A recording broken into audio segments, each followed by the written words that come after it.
Hello नमस्कार साथियों, आप सबों को फिर से अपना यूट्यूब चैनल माँ आशा ES पॉइंट में स्वागत है। मेरे साथियों, इस वीडियो में मैं आपको क्लास 12 हिंदी चैप्टर 1 बातचीत, जिसका लेखक है आपको बालकृष्ण भट्ट, उसके इस चैप्टर के सारांश बताने वाला हूँ। इसलिए आप लोग इस वीडियो को ध्यान से अंत तक देखेंगे। साथ ही साथ इस चैप्टर के जो बालकृष्ण भट्ट लेखक है उसके लेखक परिचय भी बताने वाला हूं, इसलिए आप लोग इस वीडियो को ध्यान से अंत तक देखेंगे। और अगर आप हमारे YouTube चैनल पे नए आए हैं तो प्लीज़ एक बार इसको सब्सक्राइब कर देंगे, लाइक कर देंगे और अपने दोस्तों को भी शेयर करेंगे। तो चलिए, सारांश जानने से पहले हम बातचीत पाठ के लेखक के परिचय के विषय में थोड़ा जानते हैं, क्योंकि आपके ऑब्जेक्टिव क्वेश्चन जो है इससे भी पूछा जाता है। तो आपका जो है बातचीत चैप्टर, इसका लेखक है आपका बालकृष्ण भट्ट जी। बालकृष्ण भट्ट का जन्म जो है 23 जून 1844 ईस्वी को हुआ था। बालकृष्ण भट्ट का निधन जो है 20 जुलाई 1914 ईस्वी को हुआ था। आप इसको लिख करके याद करेंगे। बालकृष्ण भट्ट का निवास स्थान जो है ये आपका इलाहाबाद यानी कि प्रयागराज में, जो उत्तर प्रदेश में पड़ता है, इसका जो बालकृष्ण भट्ट का निवास स्थान है वो इलाहाबाद में है। बालकृष्ण भट्ट के माता का नाम था पार्वती देवी और इसके जो है पिता का नाम था बेनी प्रसाद भट्ट।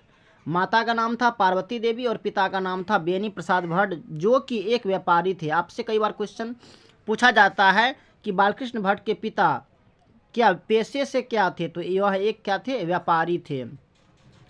बालकृष्ण भट्ट आधुनिक काल के भारतेंदु युग के प्रमुख इतिहासकार थे। वो कहते हैं बालकृष्ण भट्ट जो है ये आधुनिक युग के भारतेंदु युग के प्रमुख साहित्यकार थे। तो चलिए अब इसके निबंध के विषय में जानते हैं, सारांश के विषय में जानते हैं।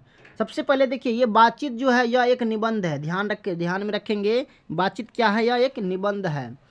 तो बातचीत शीर्षक निबंध आधुनिक काल के प्रसिद्ध निबंधकार बालकृष्ण भट्ट द्वारा लिखा गया है, जिसमें वाक शक्ति को लेकर ईश्वर का वरदान बताया है। उन्होंने कहा है कि यह जो बोलने का शक्ति है यह ईश्वर का दिया हुआ वरदान है। बालकृष्ण भट्ट जी कहते हैं कि वाक शक्ति अगर मनुष्य में ना होती तो ना जाने इस गूंगी सृष्टि का क्या हाल होता। वो कल्पना करते हैं कि अगर मनुष्यों में वाक शक्ति नहीं होता तो पता नहीं इस गूंगी सृष्टि का क्या होता। और वे कहते हैं कि बातचीत में जो है वक्ता को स्पीच की तरह नाज नखरे जाहिर करने का मौका नहीं दिया जाता। कहते हैं कि ये जो बातचीत में जो है ना, इसमें जो है स्पीच की तरह नाज नखरे जाहिर करने का मौका नहीं दिया जाता है। और वे कहते हैं कि जैसे आदमी को ज़िंदगी मज़ेदार बनाने के लिए खाने पीने चलने फिरने इत्यादि की ज़रूरत है, वैसे ही बातचीत भी अति आवश्यक है। इससे चित्त हल्का और स्वच्छ हो जाता है और जो है और मवाद जो हृदय में जमा रहता है वह भाप बनकर उड़ जाता है। कहते हैं कि जितने भी मन में जितने भी विकारे होते हैं, जितने भी बातचीत घूम रहा होता है, ये सब जो है क्या होते हैं, ये भाप बन करके उड़ जाते हैं, यानी कि चित्त जो है वो हल्का हो जाता है।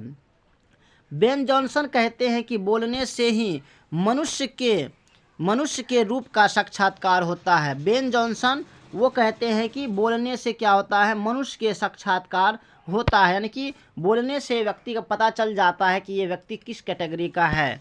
ये लेखक ने बातचीत के प्रकार को बताया भी है।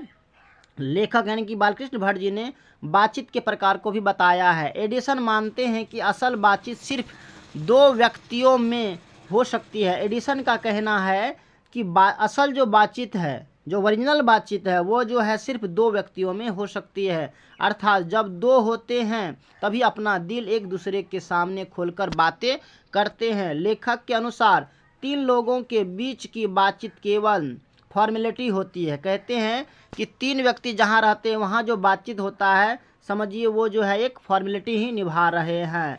अब नेक्स्ट है आपका कि लेखक कहते हैं कि यूरोप के लोगों में बातचीत का हुनर है। लेखक कहते हैं कि यूरोप के जो लोग हैं उसमें बातचीत करने का हुनर है, जिसे आर्ट ऑफ कन्वर्सेशन कहते हैं। कहते हैं कि यूरोप के जो लोगों के जो बातचीत करने का हुनर है उसको आर्ट ऑफ कन्वर्सेशन कहते हैं।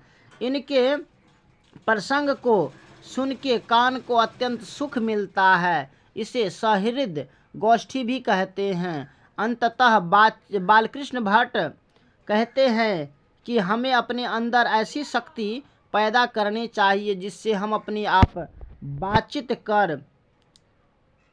कर सके, और बातचीत का यही उत्तम तरीका है। तो मेरे साथियों देखिए, बस इसका यहीं तक इसका सारांश था। अगर आप इस क्वेश्चन को अच्छे से लिख लेते हैं तो 5 मार्क दिया जाता है एक सारांश को लिखने के लिए। बाकी बहुत सिंपल लैंग्वेज में हमने आपको बताए हैं, बाद बाकी आप इसको लिख करके और इसको याद कर लेंगे।